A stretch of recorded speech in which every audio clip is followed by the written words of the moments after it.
एक और बार देखना चाहती हूँ। आता माझ्या ताकद नाही।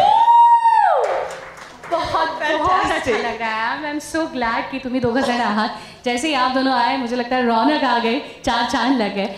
आणि definitely we been waiting for this moment कि कब हमें गीता बाली जी और भगवान दादा साथ में देखने को मिले। और जो 1951 का ईरा था जो आप 2016 में हमारे लिए लेकर आए हो, it's a bliss. And watching Vidya Balan इतने नज़दीक से इज़ अ ट्रीट। अरे मी तर काम केलंय। लकीएस्ट मित्रा, तू फार लकी है। आई एनवी यू। और विद्या जी हैं तो मैं चाहती हूँ कि जो हमारा मोशन पिक्चर है उसका अनवेलिंग आप ही से हो। जी बिल्कुल। ह्यांच्या हस्तेच आपण मोशन पिक्चर्स आधी अनवेलिंग करूया। मैं आपको एक रिमोट दूंगी, ठीक है? और हमेशा लड़कियों के हाथ में ही रिमोट होता है। ये आप जिंदगी में बहुत जल्दी समझ गई, बहुत अच्छी बात है। सो 1 2 3 काउंट देंगे हमारे मीडिया आपको। Please remote please. और उसके साथ ही हम अपना she understand each and every bit of Marathi. बरं का, असं समजू नका की त्यांना काही कळत नाही आहे, सगळं कळतं। मी बोलू पण शकते। ओ माय गॉड, पण बोलना नहीं। बाकी मराठी एक्ट्रेसेस को कॉम्प्लेक्स हो जाएगा इसीलिए बस। Super super, what an answer. Okay, तू विसरलीस काय विचार? नाही मला माहिती ना, मी तुला म्हटलं ना काय बोलू आणि काय नाही असं झालंय। First of all I want to ask, which is a very typical question but we want to know about this, how is your experience? अरे लाइट नहीं मिल रहा है। मैं हाय कुणाल, मैं हमेशा से एक मराठी फिल्म करना चाहती थी क्योंकि मी मुंबईची लाडकी आहे। Is that right? एकदम 100%। सो मैं यही पैदा हुई, यही बड़ी हुई, तो ऑब्वियसली मैं मराठी फिल्म्स देखती आ रही हूँ, कल्चर से बहुत अच्छी तरह वाकिफ़ हूँ। तो मेरी इच्छा थी, और विद्याधर भट्टे जो हैं इस फिल्म के मेकअप डायरेक्टर हैं और बहुत बहुत रिस्पेक्टेड मेकअप आर्टिस्ट हैं पूरे इंडिया में। अरे विद्याधर, त्यांच्यासाठी जोरदार टाळ्या। मैंने अपने करियर की शुरुआत इनके साथ की और कुछ वक्त बाद उन्होंने श्रेयस को मेरे हवाले सौंप दिया। श्रेयस जो उनके असिस्टेंट हुआ करते थे, पर अब 10 साल से श्रेयस मेरे साथ हैं। तो पर हमारा रिश्ता छूटा नहीं। हर संक्रांत को उनके यहाँ से मेरे लिए तिल के लड्डू आते हैं ज़रूर। और विद्याधर ने मुझे फ़ोन किया और कहा कि उन्होंने एक आध मराठी फिल्में प्रोड्यूस की थी, तो मैं उनसे कहती रहती थी कि कोई अच्छा सब्जेक्ट अगर आप लेके आओ तो आप प्रोड्यूस करो और मैं मराठी फिल्म करूँगी। तो उन्होंने फ़ोन किया और कहा कि अच्छा, ये फिल्म मैं प्रोड्यूस नहीं कर रहा हूँ, पर ये एक बहुत ख़ास फिल्म है, भगवान दादा पे बायोपिक बन रही है और इसमें हम अलबेला फिल्म को रिक्रिएट कर रहे हैं।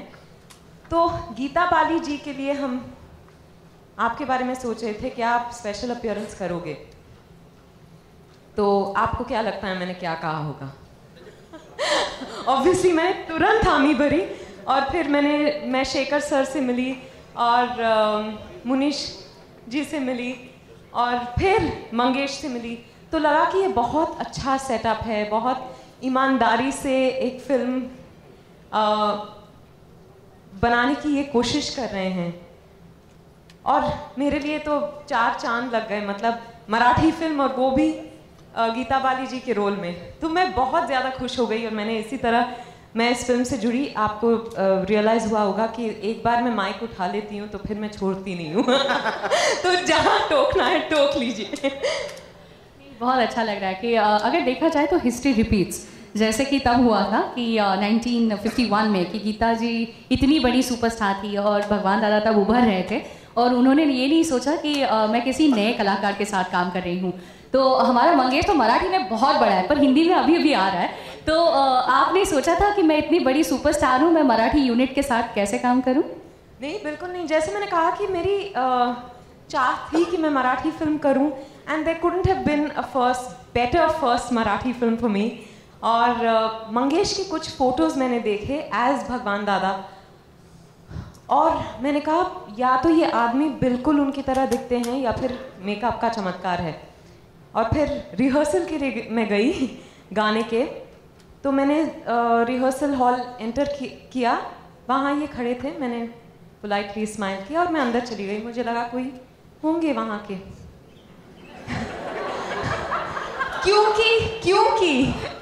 क्योंकि जिस मंगेश देसाई को मैंने फोटोज में देखे, वो मंगेश देसाई और भगवान दादा जो बने हैं वो बिल्कुल अलग हैं। तो मैं फिर वो अंदर आए और इंट्रोड्यूस किया अपने आप को और मैं तो चौंक गई। मैंने कहा oh my God, you know, पहले तो मेकअप एंड कॉस्ट्यूम्स उस सब का तो असर है ही, पर एज एन आर्टिस्ट जो मंगेश ने किया, यू नो, टू वो बॉडी लैंग्वेज अपनाने के लिए, I was like hats off. और मुझे और भी ज़्यादा खुशी हुई कि मैं ये फिल्म कर रही हूँ। पर ये पर्टिकुलर रोल के लिए आपको कुछ खास तैयारियां करनी पड़ी? एक्चुअली आपको ये सवाल उनसे पूछना चाहिए क्योंकि वो तो है, मैं तो उनकी स्पेशल list में है। अकेडेंस में हूँ। हाँ, मैंने गाने देखे। एक्चुअली अलविदा के सारे गाने मुझे बहुत अच्छे लगते हैं, पर शाम ढले खिड़की तले बहुत मेरा फेवरेट गाना रहा है। जब शेखर जी और मुनीश जी घर पे आए थे तो मैंने उनसे कहा कि अच्छा ये गाना शूट नहीं कर रहे हम, तो देवर एक्चुअली उनका प्लान नहीं था, पर वेरी स्वीटली एक मोन्टाज में वो भी डाल दिया उन्होंने। So thank you very much for that. तो मैंने सिर्फ गाने देखे क्योंकि मैं गीता जी की फ़ैन रही हूँ और इस फिल्म की खासकर, तो मैंने फिल्म वापस देखा और मैंने सॉन्ग्स देखे, कुछ उनके न्यूएंसेस मैंने अपनाने की कोशिश की है। आई होप मैं सक्सेसफुल रही हूँ। बहुत अच्छा लगा कि आपने एक स्पेशल अपीयरेंस हमारे लिए मराठी फिल्म में किया है और आप अभी वैसे ही लग रहे हो, मतलब गीता जी ही लग रहे हो और बहुत अच्छा लग रहा है आपके साथ काम करते वक्त या बात करते वक्त। थँक यू मंगेश, एवढं कौतुक केलंय त्यांनी तुझं की तू त्यांना भगवानजीच वाटलास, भगवान दादाच वाटलास, तर सगळ्यांचे डोळे आता तुझ्याकडे लागलेत. खूप मोठी जबाबदारी आली आहे का रे तुझ्यावर? सगळ्यात आधी तर मला असं वाटतं की जो मराठी माणूस होता, हिंदीत गेला आणि आपलं नाव कमवलं, हिंदी इंडस्ट्रीचा बादशाह झाला, त्या भगवानांचा रोल मला करायला मिळाला हे माझं खूप मी भाग्य समजतो. कारण अशी संधी खूप कमी नटांच्या आयुष्यात येते आणि त्या कमी नटांमधला मी आहे. ही संधी मला शेखर सरांनी दिली, किमया मोशन फिल्म्सचे मोनीश बाबरेने दिली आणि आता ते प्रेझेंट करत आहे मंगलमूर्ती एक्सपिरियन्स प्रोडक्शन हाऊस. आणि ज्या मंगेशला भगवान दादा केलं ते विद्यादादा. म्हणजे आता विद्या मॅडम असं म्हणाल्या की त्यांच्या करिअरचा खूप मोठा शेअर आहे त्यांचा. मला असं वाटतं की माझ्या या करिअरचा सुद्धा एक मोठा शेअर त्यांच्याकडे जाईल. प्रत्येक नटाला असं वाटत असतं की आपल्या आयुष्यामध्ये आपण काहीतरी क्षितिजा पलीकडे करावं, नेहमीपेक्षा वेगळं करावं, आणि ते नेहमीपेक्षा वेगळं करण्याचं ताकद किंवा पाठबळ मला भगवान दादांनी दिलं. दुर्दैवाची गोष्ट अशी की भगवान दादा या मोठ्या एवढ्या मोठ्या ॲक्टरबद्दल सोशल मीडियावर त्यांच्या अलबेला फिल्म शिवाय काहीही नाही. त्यामुळे माझ्यावर एक दोन पद्धतीची जबाबदारी होती की एक तर हा रोल 100% करेक्ट कसा करता येईल, आणि दुसरी गोष्ट ज्या निर्मात्याने मला निवडलं आहे त्या निर्मात्याला 4 लोक हे बोलले नाही पाहिजेत किसको लिया है यार. त्यांच्या बाजूने पण जबाबदारी होती आणि माझ्या बाजूने पण होती. म्हणून मी अलबेला हा सिनेमा अभ्यासाला घेतला आणि त्याचा अभ्यास करता करता भगवानदांचा आशीर्वाद, त्यांचा आत्मा माझ्या आसपास कुठेतरी फिरत होता. कारण बऱ्याच अपेक्षित नसलेल्या गोष्टी माझ्याकडनं त्यांनी करून घेतल्या. आत्ता जो मी डान्स केला, हा डान्स अलबेला या सिनेमामुळे मी शिकलो आहे. मला एवढाही डान्स येत नव्हता. त्या स्टॅनलीचे पण आभार मानले पाहिजेत, कारण त्यांनी जर ही जबाबदारी घेतली नसती तर मी एवढं चांगलं नृत्य करू शकलो नसतो. आणि मला सगळ्यात आनंद तेव्हा झाला होता जेव्हा विद्याजींनी या सिनेमाला होकार दिला होता. मला ते स्वप्नातही वाटत नव्हतं. मला शेखर सरांनी 2दा-3दा सांगितलं, अरे त्या फायनल झाल्यात. मी म्हटलं नाही असं काही होत नसतं.